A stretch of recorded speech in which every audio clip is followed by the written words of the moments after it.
nous avons un ordre professionnel au Québec, mais en fait aussi, c'est la même raison partout au Canada, dans chacune des provinces canadiennes. Il existe des ordres professionnels d'ingénieurs pour réglementer la profession sur les divers territoires. Je vais vous donner un petit mot sur la loi sur les ingénieurs et les responsabilités de l'ingénieur au Québec.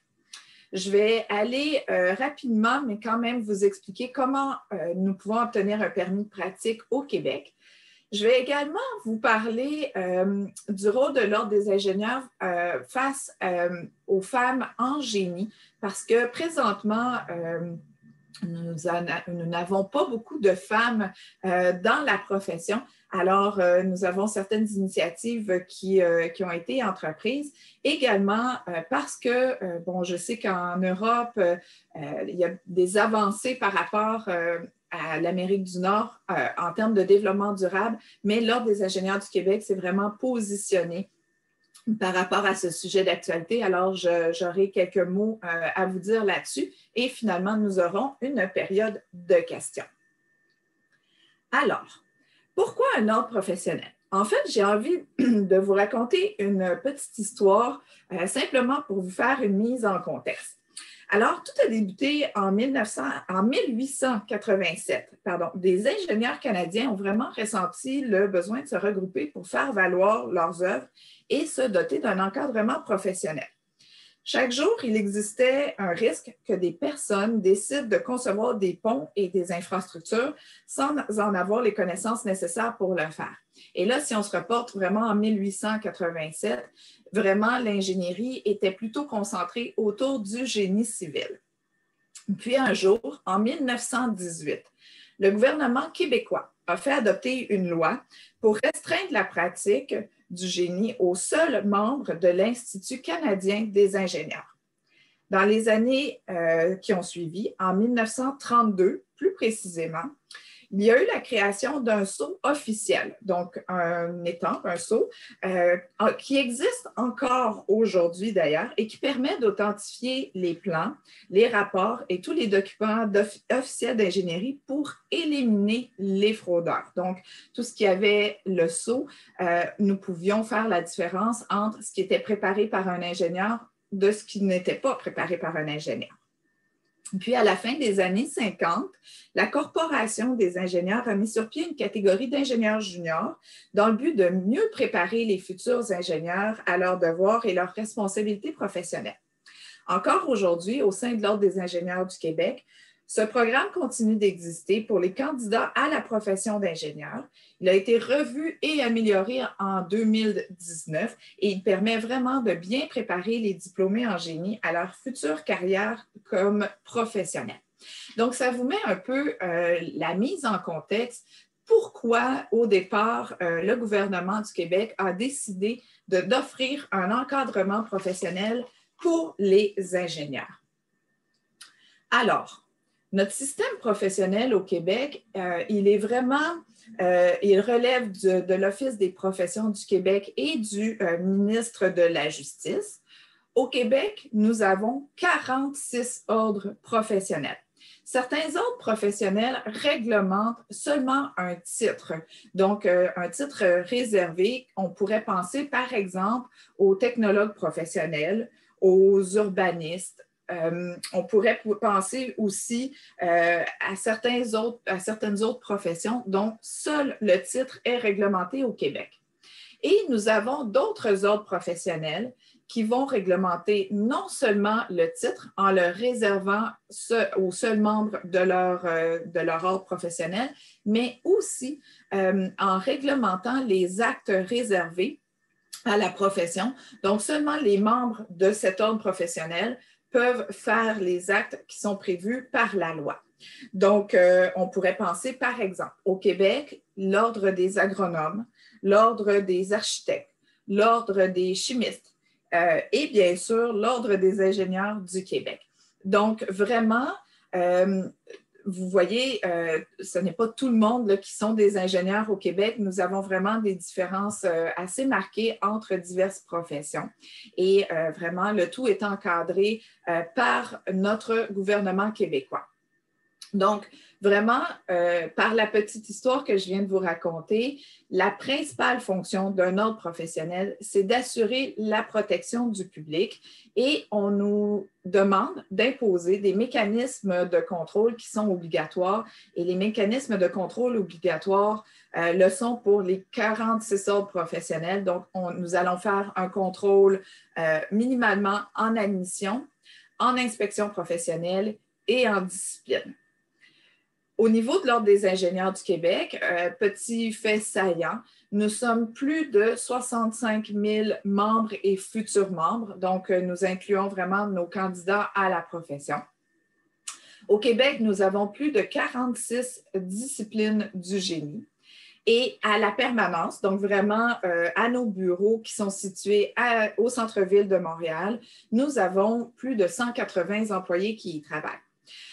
L'Ordre des ingénieurs a fêté ses 100 ans l'année dernière, donc en 2020, et nous sommes dotés vraiment d'un système assez structuré en termes d'administration. Donc, nous avons une présidente, un conseil d'administration, nous avons divers comités à l'intérieur, tels qu'un comité de discipline, un comité d'admission à l'exercice, pour n'en nommer que quelques-uns, et évidemment, nous avons aussi les membres qui en font partie.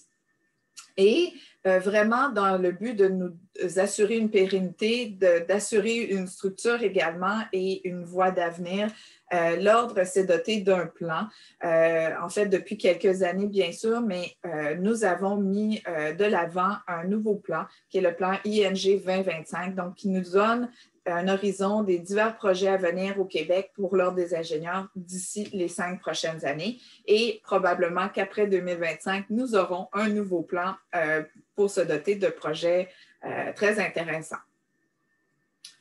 Alors, au Québec, la mission de l'Ordre des ingénieurs, c'est vraiment d'encadrer la pratique de l'ingénieur et de soutenir le développement de la profession afin d'assurer la protection du public.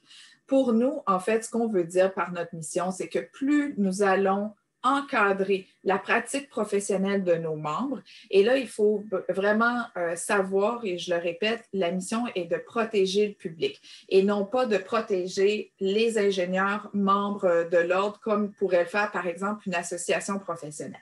Donc, plus nous allons les encadrer, plus nous allons soutenir le développement de la profession et soutenir nos ingénieurs dans une pratique visée vers l'excellence, plus nous allons nous assurer, bien entendu, d'assurer la protection du public.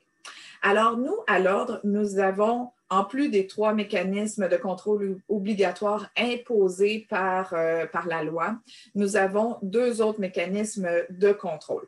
Donc, je vais y aller très rapidement pour vous les expliquer. En admission, vraiment, on veut contrôler l'accès à l'exercice de la profession et nous imposons des conditions précises à remplir pour devenir ingénieur et le rester. Donc, c'est ce que nous allons voir un petit peu plus tard dans ma présentation. En surveillance de l'exercice, qui est le deuxième mécanisme de contrôle, c'est vraiment de surveiller et d'améliorer la pratique des membres et leur comportement professionnel en faisant des inspections pour évaluer, actualiser et au besoin redresser les compétences professionnelles dans un cheminement vers l'excellence. Ce qu'on veut dire, c'est qu'une fois que nous avons un permis de pratique et que nous sommes inscrits au tableau des membres, il se peut que nous soyons convoqués à une inspection professionnelle. Donc, les inspecteurs vont vérifier tout le travail que nous faisons et malheureusement, on ne peut pas se désister. Nous devons vraiment être présents et c'est vraiment quelque chose qui est obligatoire. Chaque année, l'Ordre des ingénieurs fait environ 3 000 inspections professionnelles parmi ces 65 000 membres. Notre troisième mécanisme de contrôle, c'est le contrôle disciplinaire. Donc, vraiment, c'est de prévenir les inconduites en matière de déontologie et de faire respecter les obligations professionnelles en faisant des enquêtes sur le comportement des membres. Vraiment, c'est notre bureau du syndic. Donc, ça fonctionne par des signalements. Donc, quand un membre du public ou un autre ingénieur ou toute autre personne est témoin d'un comportement douteux d'un ingénieur au Québec, il fait un signalement à l'Ordre des ingénieurs et par la suite, nous avons des enquêteurs qui vont recevoir les signalements qui vont évaluer si le signalement est recevable et si c'est vraiment pertinent. Ce qui va arriver, c'est qu'on va aller en enquête et à ce moment-là seulement, l'ingénieur pris en défaut sera avisé. Tout le processus au début est fait de façon anonyme. Par la suite, si on trouve que l'ingénieur a un comportement professionnel douteux, qu'il a certains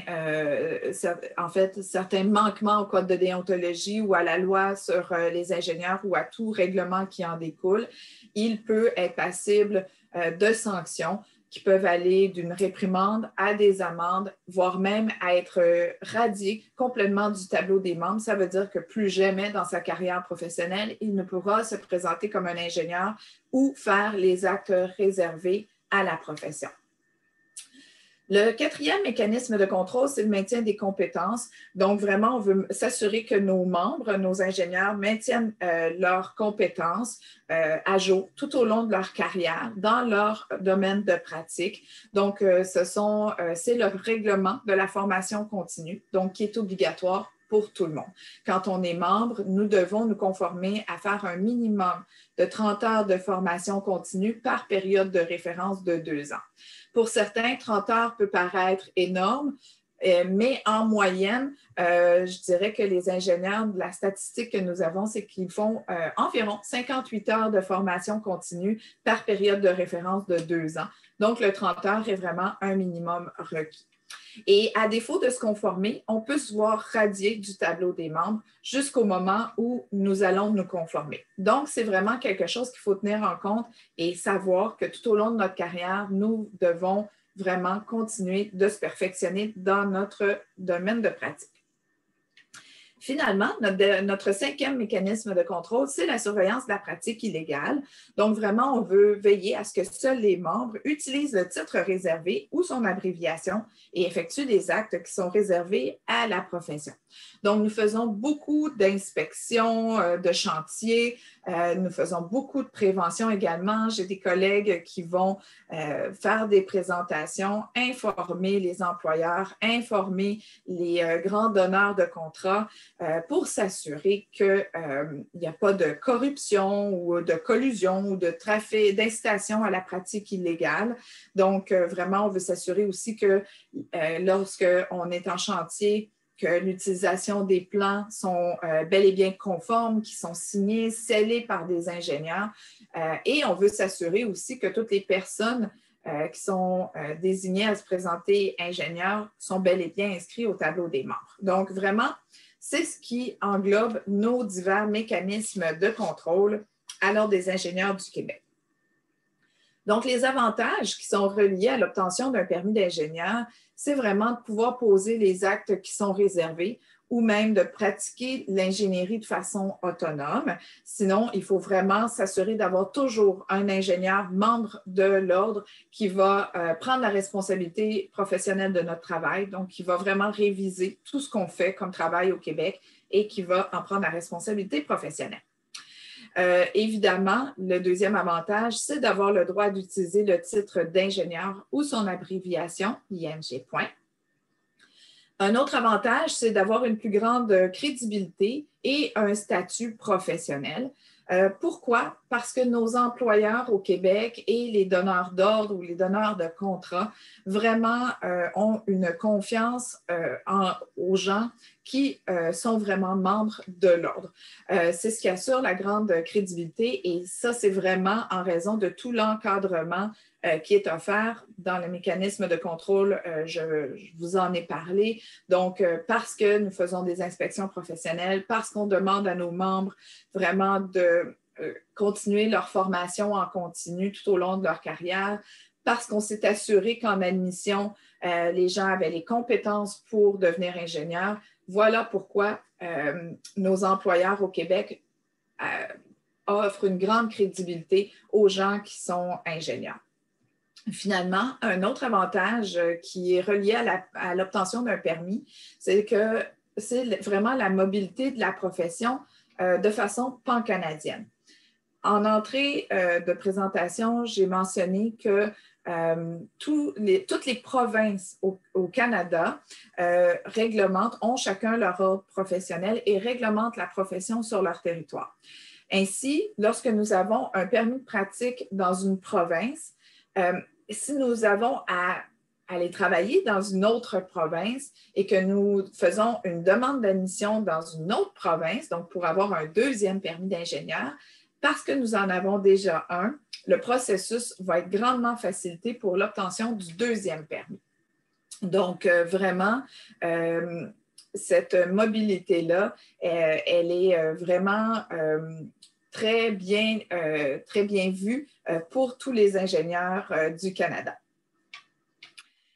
Maintenant, parce qu'on parle depuis tout à l'heure vraiment de la profession d'ingénieur, vraiment au Québec, nous insistons sur le fait que ce n'est pas un métier, mais bien une profession. J'ai envie de vous donner notre définition de ce qu'on voit comme étant un professionnel au Québec. Donc, pour nous, c'est vraiment une personne qui possède un savoir spécialisé d'un niveau de complexité élevé. C'est aussi une personne dont les actes ne peuvent être évalués que par ses pairs. Donc ici, je peux peut-être vous expliquer, c'est que dans chacun des mécanismes de contrôle qui correspond à chacune des directions que nous avons à l'interne, à l'ordre des ingénieurs, il y a vraiment des ingénieurs qui sont là pour évaluer les compétences ou le travail des ingénieurs. Donc, que ce soit en admission, lorsqu'on présente une demande d'admission, vraiment, les conseillers à l'évaluation, ce sont des ingénieurs. Donc, c'est eux qui vont être capables de donner une décision si un candidat peut obtenir un permis d'ingénieur. Également, en inspection professionnelle, tout comme au syndic, nos inspecteurs sont vraiment tous des ingénieurs et il en va de même pour toutes les autres directions. Donc, voilà pourquoi là, on dit que seul un ingénieur peut évaluer le travail d'un autre ingénieur de façon professionnelle. Finalement, c'est une personne qui doit servir prioritairement l'intérêt du public avant le sien. Donc, évidemment, quand on parle de protection du public, ça va de soi. Donc, je pense que nous avons maintenant une petite question pour vous. Oui, on va voir ceux qui ont écouté tantôt. Bien sûr. Donc, je vais aller chercher la question qui devrait apparaître. Donc, c'est combien d'ingénieurs regroupe l'Ordre des ingénieurs du Québec? 35 000, 50 000 ou 65 000? Pour vous aider peut-être, la population au Canada, on est à peu près 38 millions d'habitants et au Québec, environ 8 millions d'habitants. Un peu plus de la moitié qui a voté.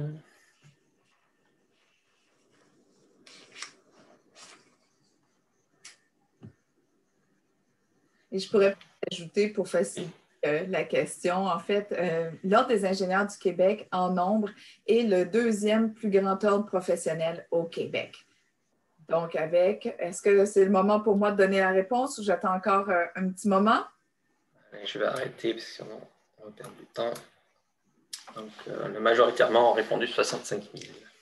Alors, bravo, c'est la bonne réponse. Donc, effectivement, avec ces 65 000 membres, je dirais même, on est plus près maintenant du 68 000 membres et futurs membres. Donc, ça fait de nous vraiment le deuxième ordre professionnel en termes de nombre parmi tous les ordres professionnels.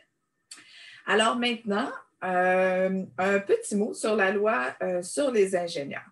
Donc, on peut commencer en disant que les responsabilités d'un ingénieur au Québec, nous avons plusieurs lois ou en fait tout un encadrement avec de la réglementation qui découle de notre gouvernement.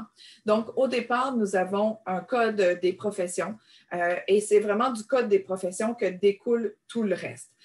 Nous avons une loi sur les ingénieurs dont je vous parle dans 3 petites secondes. Et nous avons également un code de déontologie pour les ingénieurs. Ce code de déontologie est préparé, voté, adopté par l'Ordre des ingénieurs, le conseil d'administration et bien sûr, au final, par l'Office des professions qui va approuver le tout.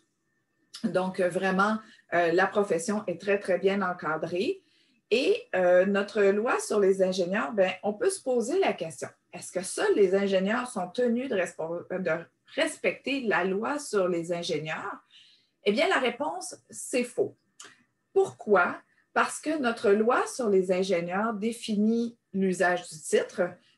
Vraiment, nous avons un titre qui est réservé, va aussi définir qu'est-ce que c'est l'exercice de l'ingénierie de façon très générale, va aussi définir quelles sont les activités réservées et les à l'égard desquelles elles s'appliquent.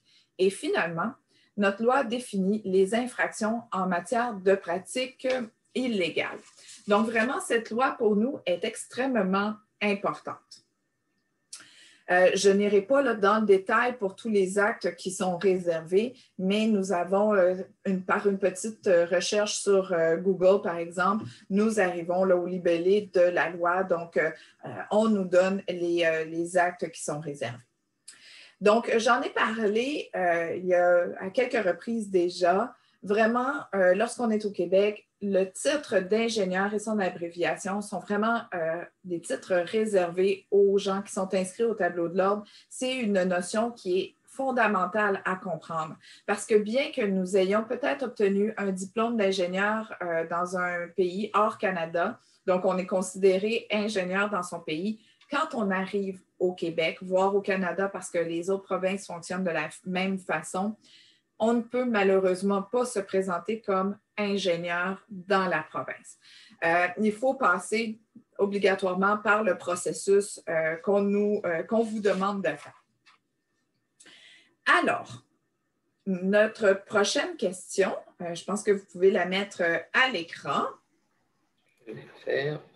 On va voir si vous avez bien compris. Donc, c'est à l'écran. Normalement, c'est est-ce que tous les diplômés en ingénierie peuvent utiliser le titre d'ingénieur au Québec?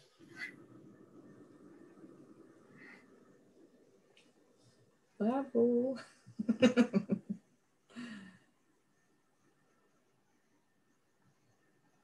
Ça répond un peu plus vite que tantôt. Elle est facile, celle-ci, parce que j'ai appuyé pas mal sur le, sur le point.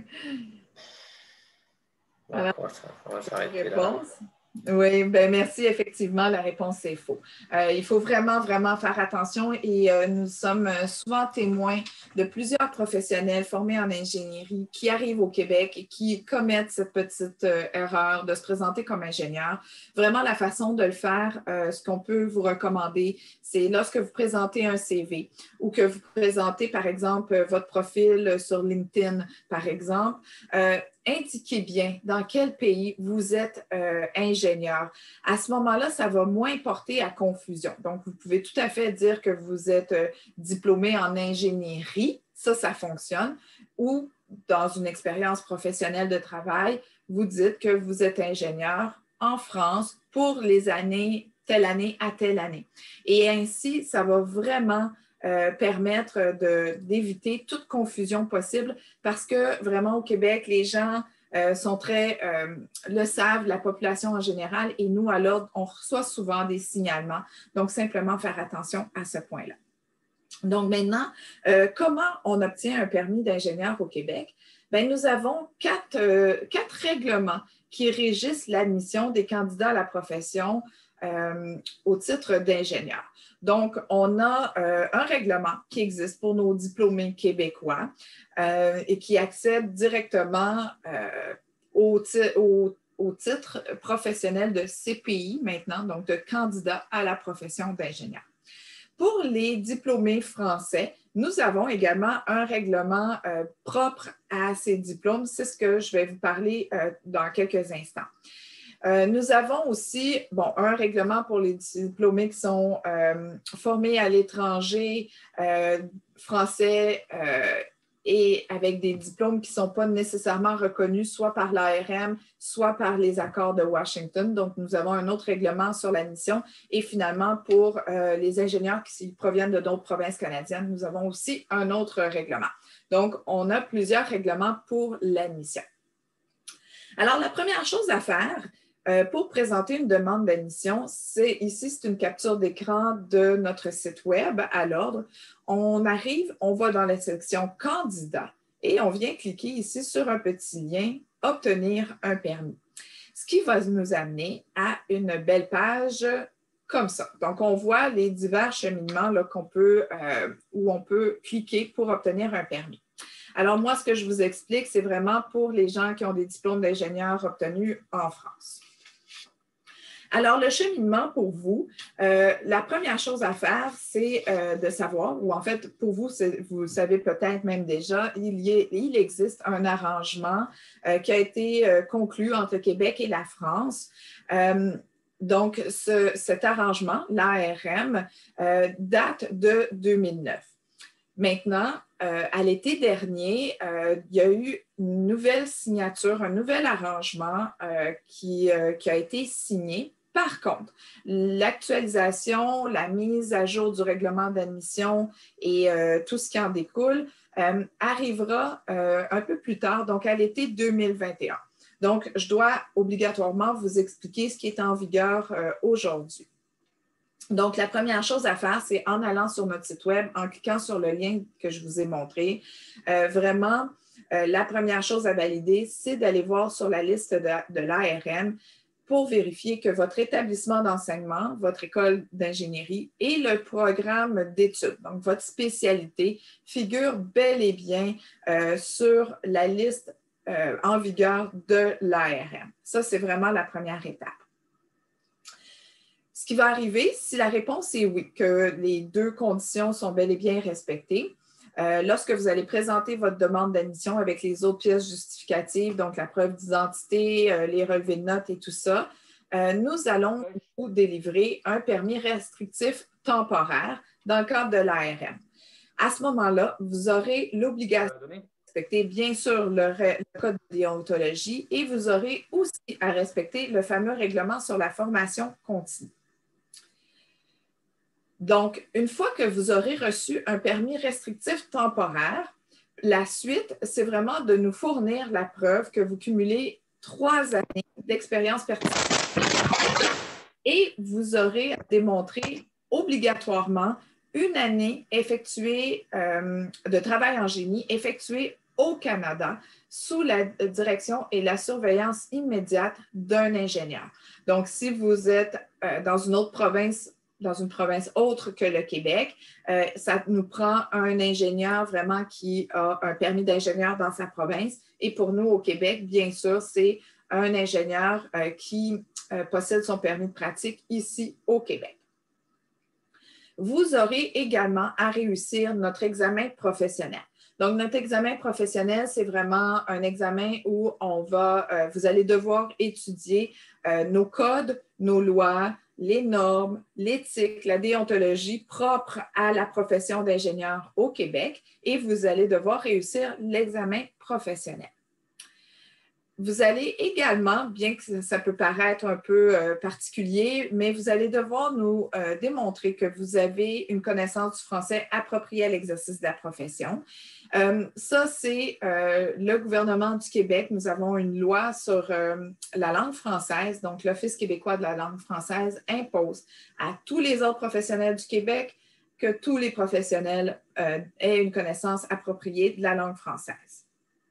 Une fois que vous aurez complété toutes ces étapes, c'est par la suite que votre dossier sera validé par un conseiller, puis par notre comité d'admission à l'exercice, donc un comité d'experts, et que nous pourrons octroyer un permis d'ingénieur.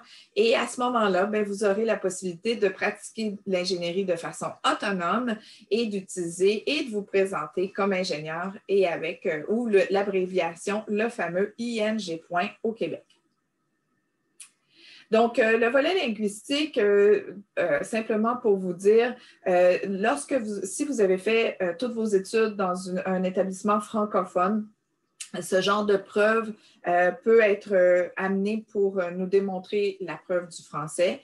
Et si malheureusement, pour une raison ou pour une autre, vous n'avez pas ces preuves, vous devrez obligatoirement réussir l'examen de l'OQLF. Maintenant, un très, très court mot pour les personnes qui auraient obtenu des diplômes d'ingénieurs dans des pays sans entente.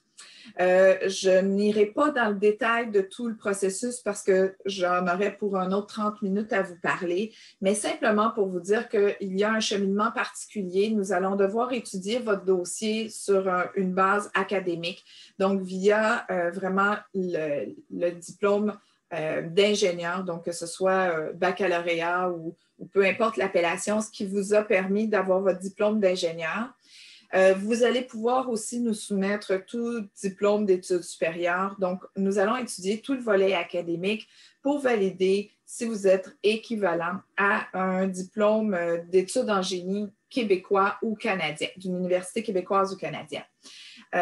Également, si jamais vous avez des expériences de travail dans votre pays pertinentes qui peuvent être démontrées, vous pourrez aussi les soumettre parce que les expériences de travail pourraient compter pour amener des crédits pour l'équivalence de formation.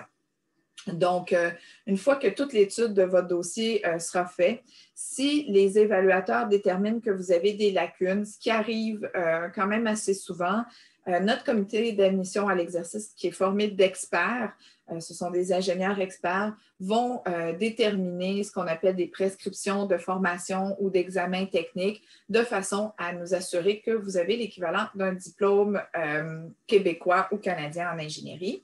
Et vous aurez aussi la possibilité de devenir à ce moment-là candidat à la profession d'ingénieur et vous aurez le temps par la suite là, de faire les formations et les examens techniques que nous avons prescrits.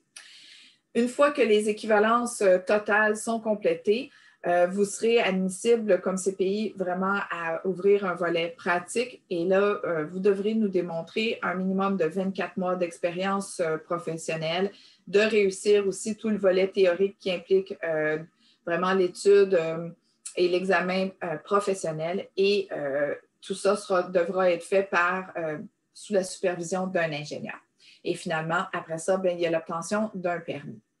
Donc, c'est une façon extrêmement rapide et résumée du processus qui pourrait arriver pour ces personnes formées dans un pays autre et sans entente.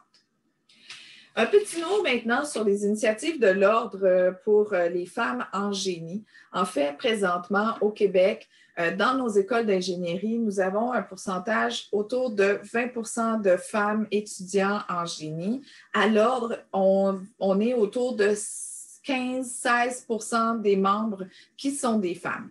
Donc, nous avons, avec Ingénieurs Canada, une initiative fort ambitieuse, c'est d'avoir en fait, c'est l'initiative 30 en 30 qui dit que nous voulons avoir 30 % de femmes en génie et membres de nos ordres professionnels dans l'année 2030.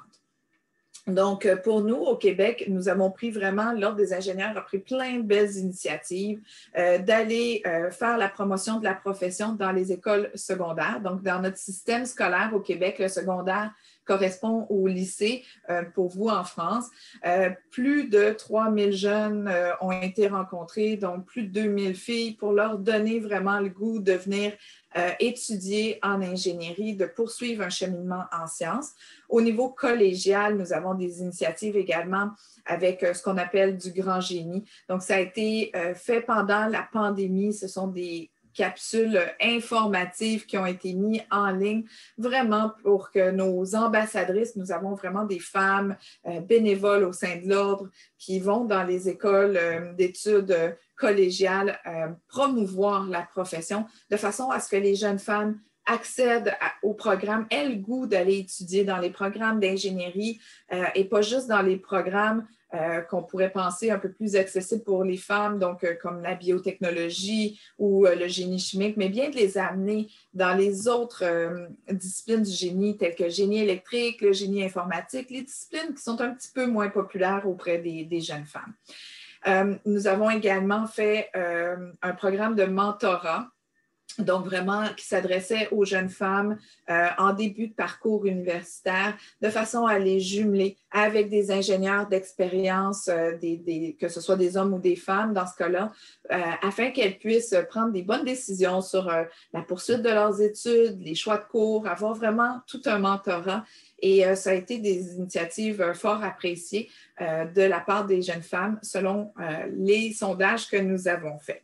Donc, voilà, nous avons vraiment des projets ambitieux pour promouvoir la profession d'ingénieur auprès des jeunes femmes dans notre province. Et c'est fait aussi, vous voyez à l'écran, Ingénieur Canada, qui est un organisme avec des délégués mandatés de tous les autres professionnels dans toutes les provinces. C'est vraiment une initiative qui est entreprise de façon pan-canadienne.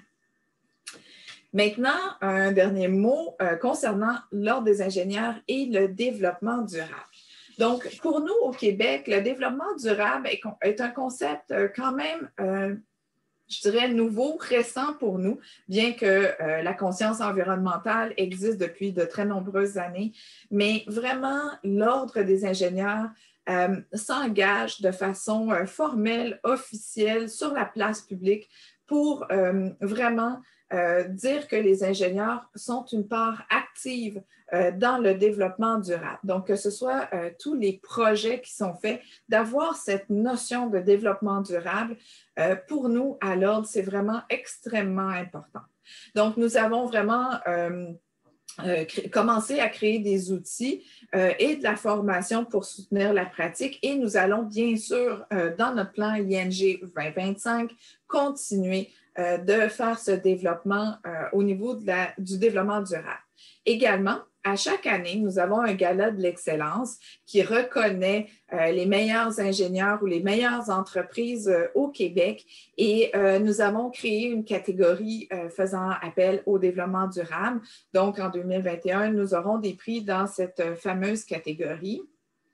Et même pour nous, auprès des employés de la permanence au bureau de l'Ordre, nous avons commencé à entreprendre certaines initiatives vraiment dans le but, non pas juste de faire du compostage pour un plan environnemental, mais bien sûr d'intégrer tout le concept de développement durable auprès de notre organisation. Nous avons fait donc aussi, nous avons une revue officielle qui s'appelle Plan. Nous avons fait un dossier spécial. Notre présidente que vous voyez ici à l'écran, Madame Cathy Begg, a commencé à faire plusieurs présentations, dont une superbe conférence au Cercle canadien de Montréal, où elle a présenté des jeunes entrepreneurs, des jeunes ingénieurs qui ont des parts actives en termes de développement durable. Donc, ça a été un très bel événement. Et bien évidemment, comme on disait, nous avons vraiment un plan sérieux concernant le développement durable et nous avons développé un document pour se structurer et amener un peu plus loin ce projet et cette notion, parce que vraiment, nous pensons que les ingénieurs au Québec ont une part active à prendre dans tous les projets. Alors voilà, c'est ce qui conclut ma présentation. J'imagine qu'il y a des questions. Je vais maintenant arrêter le partage d'écran. Ah oui, et si jamais vous décidez de faire une demande d'admission à l'Ordre des ingénieurs du Québec, sachez que nous avons un service à la clientèle. Il y a une adresse courriel, un numéro de téléphone. Nous avons une ligne 1-800, donc sans frais également. Les coordonnées peuvent être trouvées sur le site web de l'Ordre des ingénieurs. Donc, n'hésitez jamais à nous contacter. Nos agents au service à la clientèle seront toujours heureux là, de pouvoir vous aider. Alors voilà, là c'est vrai, j'arrête mon partage d'écran. Et... Merci beaucoup, Julie. Donc, on va passer aux questions. La première, c'était de Guillaume. Alors, je ne sais pas si ça te dérange de prendre la parole, Guillaume.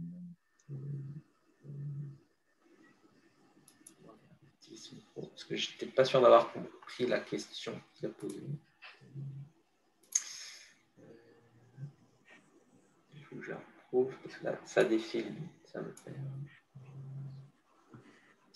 Demander comment devenir ingénieur au Québec après l'obtention d'un double diplôme. Côté École polytechnique à Montréal et Grenoble en France.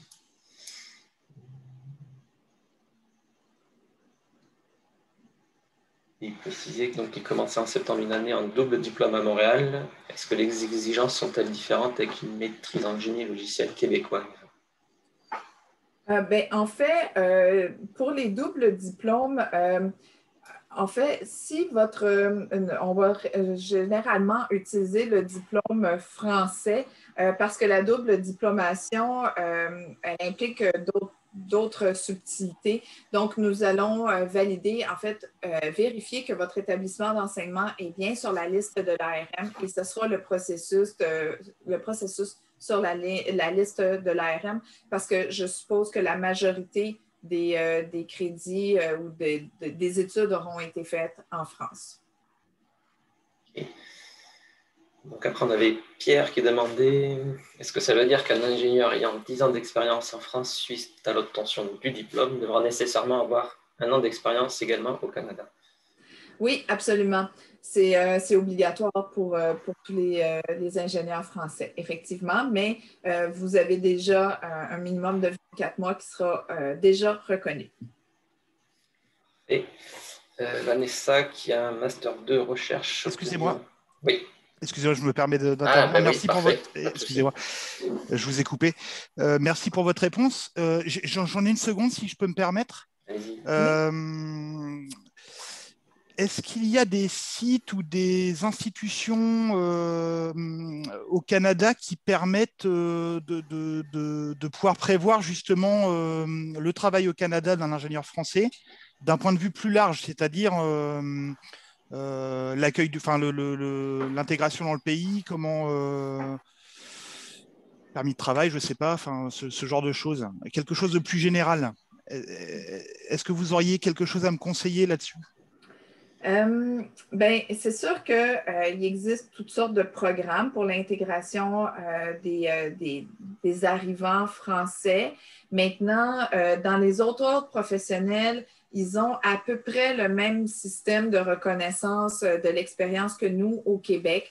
Donc, en général, la plupart, puis là, je peux absolument pas préciser parce que je n'ai pas le droit de le faire, mais je vous dirais, pour avoir quand même fait quelques lectures, tout le monde, tous les ordres professionnels demandent d'avoir un 12 mois d'expérience pratique ici au Canada sous la supervision d'un ingénieur canadien ou québécois. Et la raison, peut-être que ça va vous permettre de mieux comprendre, c'est vraiment parce que nous voulons vraiment nous assurer que en travaillant avec un ingénieur que ce soit canadien ou québécois, vous allez avoir cette espèce de mentorat, de coaching, de supervision et vous allez vraiment prendre connaissance des lois, des codes, des normes applicables et de tout ce qui découle ou qui englobe la profession au Québec. Parce que pour l'examen professionnel, il doit être fait, chacune des provinces a sa propre version de l'examen professionnel. On a beau vouloir lire le fameux document d'études préparatoire qui est à peu près 700 pages de lecture. Il n'y a rien comme de travailler avec un ingénieur, de pouvoir lui poser des questions et d'y aller de façon un peu plus pratique. Alors, cette année-là, elle sert à ça, de voir, au Québec, on a un certain climat également pour les gens qui travaillent dans le domaine du génie civil ou du génie des eaux ou du domaine du génie agricole. On a 4 saisons au Québec. Donc, ça permet vraiment de faire cet arrimage avec toutes nos saisons, puis de voir comment ça se passe. Donc, cette année-là, elle est extrêmement importante. Merci. Avec plaisir. On est à Vanessa qui a un Master 2 recherche obtenu en sciences dans une école d'ingénieur, dans une formation. Il y a un partenariat avec l'Université de Laval. Est-ce qu'elle est reconnue comme ingénieure? Elle travaille en tant qu'ingénieure depuis des années, j'imagine. En fait, tout va partir de votre diplôme d'ingénieur. Donc, pour nous, ce qu'on considère le baccalauréat. Donc, c'est vraiment l'étude, comme je le disais, si vous êtes diplômé en France, allez voir sur la liste de l'ARM si votre établissement et votre spécialité y figurent.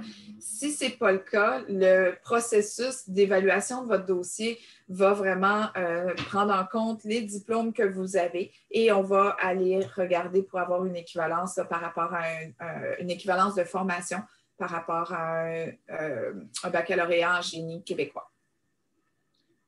Un autre Pierre demande est-ce que le diplôme temporaire est délivré pour une période de 3 ans et permis ainsi de valider au Québec ses compétences par un ingénieur pendant 1 an? Ben, en fait, le diplôme, pas le diplôme, mais le permis, il est renouvelable d'année en année. Donc, ça se peut que pour certains individus, ils demeurent avec un permis restrictif temporaire comme ça, le temps que ça prend pour aller chercher l'expérience. Donc, pour certaines personnes, ils arrivent, ils n'ont pas d'expérience dans un autre pays ou en France. Donc, ce permis-là, il faut le renouveler d'année en année. Puis, il y en a qui commencent et ils ont des emplois à temps partiel parce que pour toutes sortes de raisons, que ce soit à raison de la famille ou il y en a qui vont commencer des études à la maîtrise, par exemple, dans une université au Québec, ils vont travailler à temps partiel. Alors, ce temps-là à temps partiel est quand même pris en compte ou peut être pris en compte dans le domaine d'ingénierie, bien sûr. Donc, pour nous, tant que vous renouvelez votre permis d'année en année en termes au niveau du permis restrictif temporaire là, qui est décerné dans le cadre de l'ARM, il n'y aura pas de problème. Là. Vous allez pouvoir suivre votre processus jusqu'à temps que vous nous démontriez vos 36 mois de travail au Québec. Si jamais vous n'êtes pas sous l'ARM, mais bien que vous êtes dans l'autre processus et que vous êtes candidat à la profession d'ingénieur, à ce moment-là, c'est vraiment pendant 5 ans qu'on demande aux gens de terminer le programme comme candidat à la profession d'ingénieur. Mais c'est 2 systèmes différents. Donc, soumettez-nous vos demandes d'admission. Et votre dossier va être évalué là, en fonction du cheminement que vous allez, en fait, de votre cheminement personnel. Merci. Gia qui demande si l'expérience canadienne à valider peut être supervisée par un ingénieur d'un autre ordre que l'OIQ. Oui, c'est ça. Si l'ingénieur est, par exemple, membre de l'Association professionnelle des ingénieurs en Ontario ou en Colombie-Britannique ou en Alberta, peu importe la province, si la personne détient un permis de pratique dans sa province, pour nous, nous considérons, là, si vous avez travaillé au Canada pendant 12 mois avec un ingénieur, il n'y a pas de problème pour nous, c'est bon, au Québec. Pierre qui demande si l'admission provisoire à l'OIQ suppose-t-elle d'avoir déjà 1 an au Québec sous la supervision d'un ingénieur? Oui.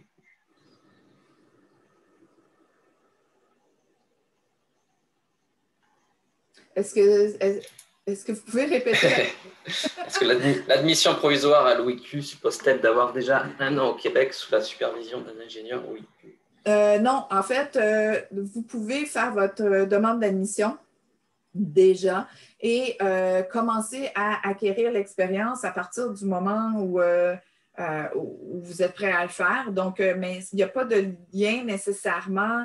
En fait, on préfère que les gens, idéalement, arrivent, fassent leur demande d'admission et une fois qu'ils ont leur ingénieur superviseur, qu'ils puissent commencer à acquérir l'expérience de travail.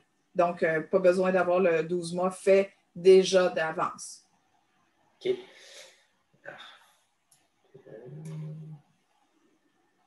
Le chat déroule et ça me fait perdre une question. Dany qui demandait, dans le cas d'un étudiant d'une université française qui n'a pas d'entente, est-ce que le processus est le même pour un pays qui n'a pas d'entente? Oui, le processus, en fait, il existe un formulaire, là, vous irez voir comme il faut. Nous avons un petit lien pour les diplômés d'école d'ingénierie en France, mais qui ne sont pas sous l'entente de l'ARM. Il y a un lien à cliquer, mais le processus d'étude de dossier va se faire de l'autre façon, effectivement. On a Mathilde qui demande si l'intérêt de faire partie de l'OIQ est-il aussi marqué lorsque l'on est chargé de projet.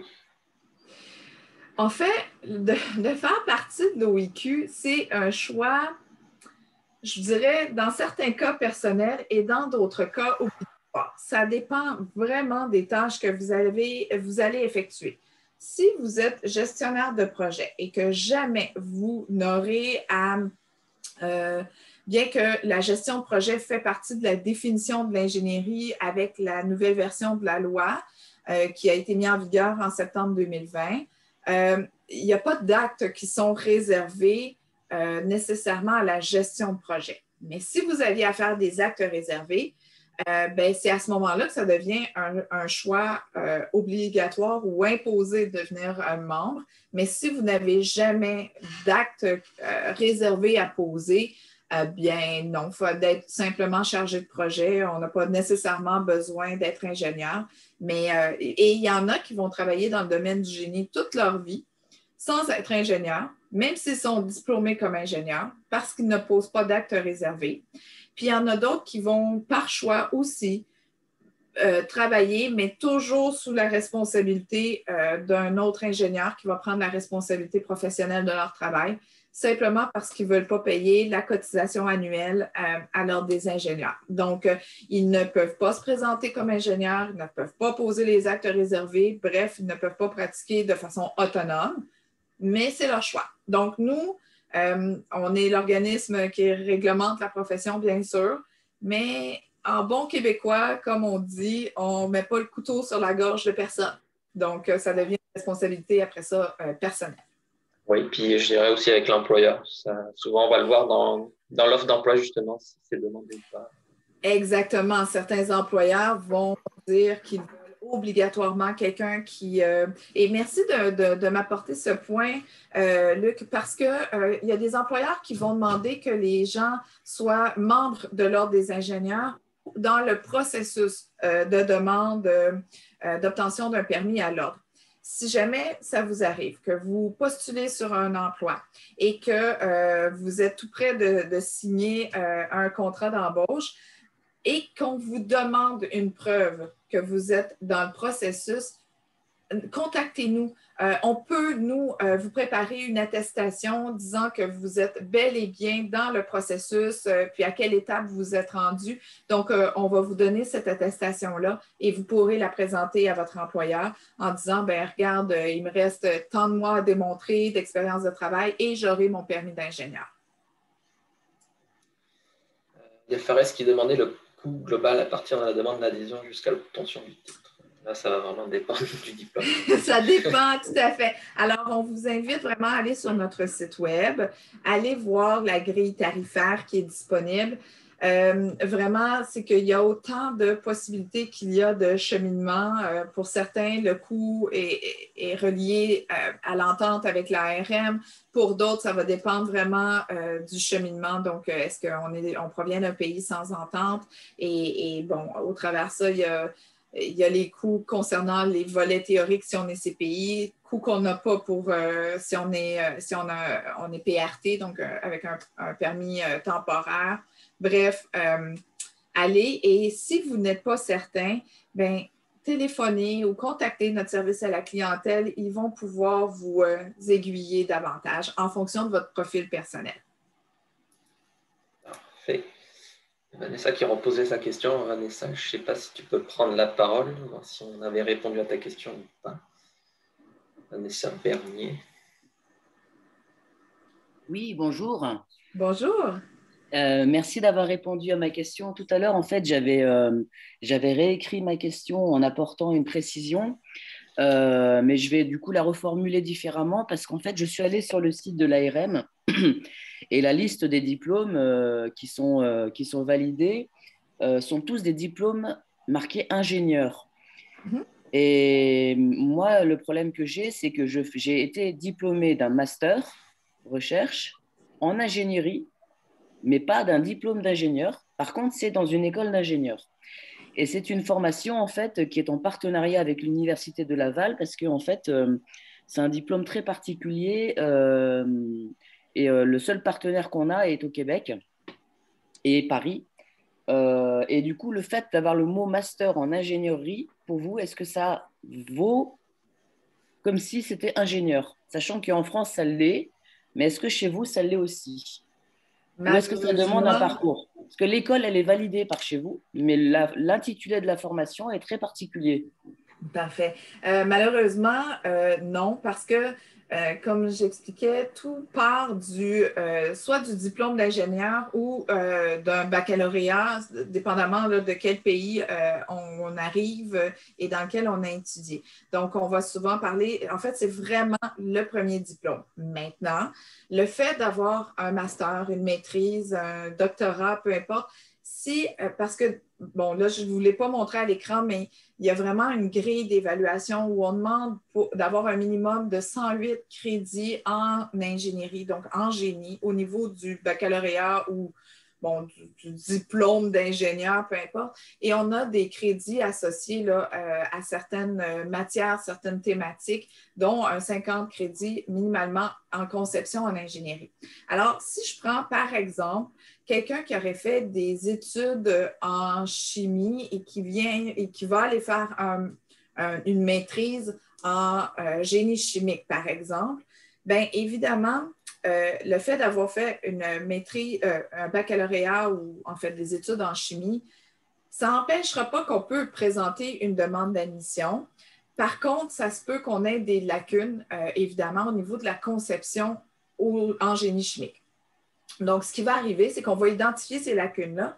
Mais par contre, le fait d'avoir fait la maîtrise en génie chimique ou le master, vous avez probablement fait des cours de conception. Alors, on va aller regarder les crédits que vous avez acquis à la maîtrise. On va les amener dans notre grille d'évaluation. Et au terme de l'étude du dossier, donc tout le dossier académique, c'est là qu'on va déterminer à combien de crédit, on a des lacunes. Et c'est à partir de là que notre comité d'experts va faire une prescription soit d'examen technique ou de formation pour aller chercher notre équivalence là, au diplôme. Donc, on part vraiment au premier diplôme obtenu là, à la base et puis là, après ça, on ajoute toutes les autres études que vous avez faites. Donc, j'ai donné l'exemple pour le génie chimique, mais c'est vrai pour l'ensemble des études dans tous les domaines confondus. D'accord. Et du coup, je complète ma question, si vous me le permettez. Est-ce que je peux trouver un travail temporaire en amont dans l'ingénierie sans être encore passé par l'ARM?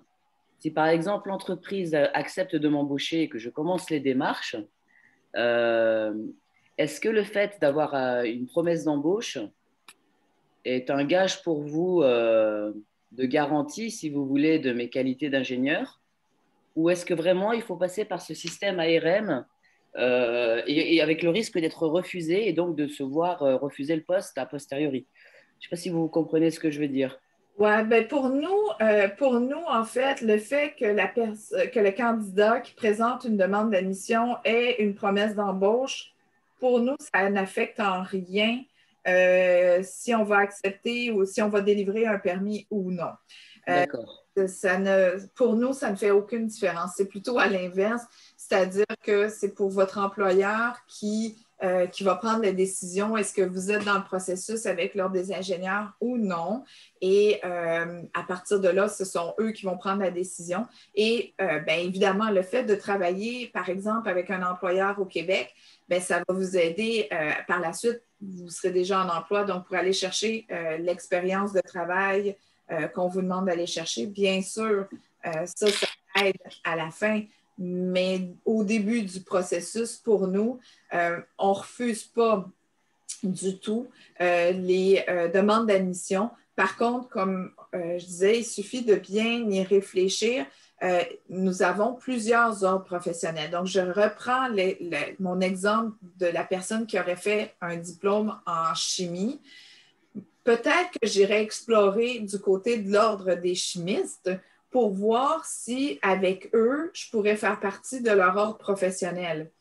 C'est sûr qu'on ne pourra jamais se présenter comme ingénieur, mais on ferait partie de l'autre ordre professionnel. Mais la demande pour l'ordre des ingénieurs est quand même possible. Ça va dépendre vraiment de ce qu'on va avoir comme lacune, comme prescription. Et au final, ben, c'est le désir et la volonté du candidat à peut-être devoir faire des formations complémentaires pour accéder au titre d'ingénieur. D'accord. J'ai bien saisi l'idée. Bah, écoutez, merci Parfait. beaucoup. Avec plaisir. Alors, l'heure passe. On va poser malheureusement la dernière question parce que j'ai du travail après. Bien sûr. Je vais enregistrer les questions par contre et on communiquera ensemble pour essayer d'y répondre. Parfait. Une question qui était, il me semble, je pense intéressante, c'est est-ce que le Québec a-t-il un besoin important d'ingénieurs formés à l'étranger? Quels sont les génies les plus demandés? Ah, mon Dieu, le Québec est en manque de main-d'œuvre un peu partout dans plein de domaines, dont l'ingénierie. Donc, bien sûr, évidemment, toute personne qui peut venir nous donner un coup de main, qui arrive d'un autre pays, pour nous, on est plus qu'heureux de les accueillir. Et nous, à l'Ordre, vraiment, c'est pour ça aussi qu'on a assoupli les règles. Le règlement d'admission a été assoupli en 2018, sauf peut-être celui là, concernant la RM, mais pour tous les autres types de diplômes étrangers, les règles ont été assouplies de façon à premièrement, reconnaître ces diplômes qui ont une valeur à l'étranger, reconnaître l'expérience que ces gens ont acquis dans leur pays et évidemment simplifier puis accélérer un petit peu le processus d'admission à l'Ordre. Les génies les plus demandés, ben, je vous dirais que toutes les spécialités ou à peu près sont en demande, là, que ce soit au niveau du génie civil, au niveau du génie mécanique, chimique pour les procédés, agricoles, nommons-les, en environnement. Tout est ouvert. Il manque de main-d'œuvre au Québec. Donc, vous êtes plus que les bienvenus pour venir travailler dans notre belle province. Oui, en espérant que le Covid permette un peu de relâcher un peu. Bien sûr, bien sûr. En ce moment, c'est difficile, malheureusement. Mais ça reste, il y a de l'espoir. On le sait, il y a de l'espoir. Alors, merci beaucoup à toutes les personnes qui étaient présentes aujourd'hui. Bien heureuse d'avoir pu vous parler. Et comme je disais, n'hésitez pas là, à nous contacter si jamais vous avez des questions. Oui, c'est ça. Donc, moi, j'ai enregistré les dernières questions. Puis on tentera d'y répondre. Merci beaucoup, donc, Julie et avec plaisir. Eva-Marie d'avoir répondu aujourd'hui. Bien, merci beaucoup. Merci à vous. Merci à vous. Et puis bonsoir à ceux qui sont en Europe. Oui. Bonsoir à ceux qui sont en Europe. Nous, on va continuer de travailler. Parfait. Au revoir. Au revoir. Merci, au revoir.